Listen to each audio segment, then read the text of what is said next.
बारे में किसी को पता नहीं है। तो एक जानकारी का अभाव भी है जो इस चीज़ को थोड़ा सा बढ़ावा भी दे रहा है। तो हमने फिर बातचीत की, कहीं कहीं असुरक्षा का माहौल दिखा, बोले कि जी पड़ोस की लड़की चली गई, कहीं हमारी लड़की पे फर्क ना पड़ जाए, तो ये सब चीज़ें देखने में आई।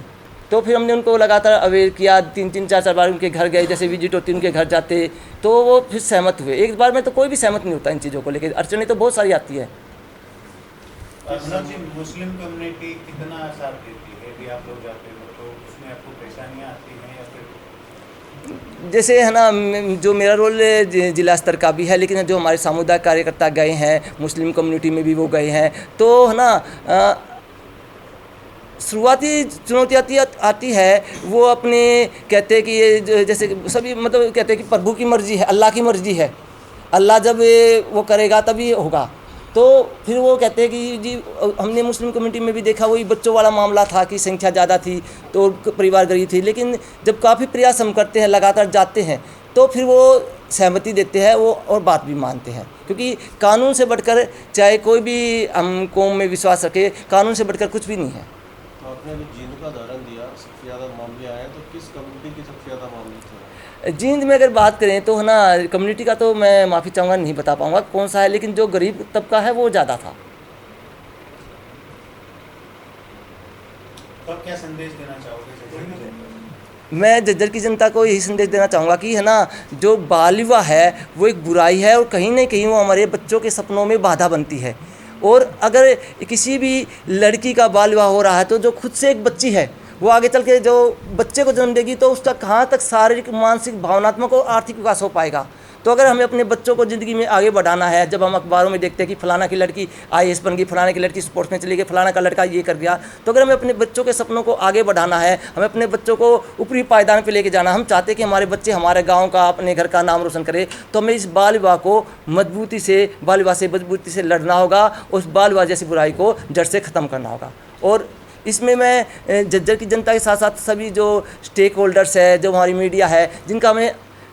अगर कोई कहेगा ना रात को 12 बजे कहेगा मनोज किनका सहयोग है, तो हमेशा मीडिया हमारे साथ मिलकर खड़े होते हैं और मैं इसका तहे दिल से शुक्रगुजार हूँ। और मैं चाहता हूँ कि मीडिया ऐसे ही इन ज्वलंत मुद्दों के साथ हमारे साथ खड़ी रहे और देश से इस बाल विवाह जैसी बुराई का खात्मा जल्द से जल्द हो। धन्यवाद। बाल विवाह की बात कर रहे हो, साथ में बाल श्रम की बात कर रहे हो, तो कितने केस मिले हैं जज्जर में 1 साल के दौरान? 1 साल। अगर हम बात करें तो अगर बाल श्रम की बात करें तो बाल श्रम में हम सभी एक आम नागरिक भी हैं, है ना, तो हम देखते हैं कि बहुत सारी दुकानों पे छोटे छोटे बच्चे काम कर रहे हैं, कंपनियों में काम कर रहे हैं, तो हम पहले है ना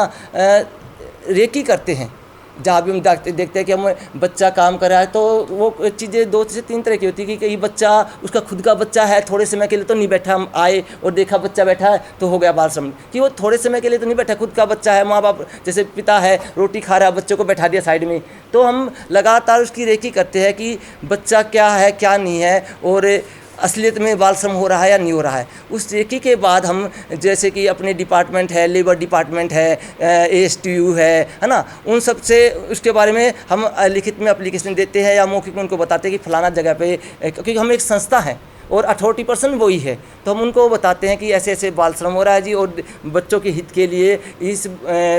मजदूरी को, बाल श्रम मजदूरी को ख़त्म भी होना चाहिए। तो हम उनसे बातचीत करते हैं, तब हम फिर टीम को, पूरी बाकायदा टीम का गठन होता है, उसके लिए DC साहब की नॉलेज में होती है सारी चीज़ें, और उस टीम का गठन करके हम उस दुकान पर रेस्क्यू चलाते हैं। हाँ, जो बाल श्रम और बाल भिक्षावृत्ति, ये बच्चों के सपनों में बाधा है जी, चाहे वो बाल श्रम हो चाहे बाल भिक्षावृत्ति हो, तो हम इसके लिए भी प्रयासरत हैं। और अभी जैसे कि करमजीत जी भी बताना चाहेंगे साथी कि अभी हमने रिसेंटली कुछ बच्चों का जो बाल श्रम या बाल भिक्षावृत्ति में बच्चे लिप्त थे, क्योंकि जो हमारे माननीय जज साहब हैं, विशाल जी है, और उनका हमें मार्गदर्शन, उनका सहयोग हमेशा मिलता रहता है, तो उन्होंने एक अभी कैंपेन चलाया था, 90 बच्चों को दाखिला दिलाया। शिक्षा जैसे कि 1 साल की बात करूँ मैं, तो 116 बच्चे रेस्क्यू किए गए हैं जो बाल मजदूरी और भिक्षा मांगते हुए स्कूल में। Thank you. धन्यवाद।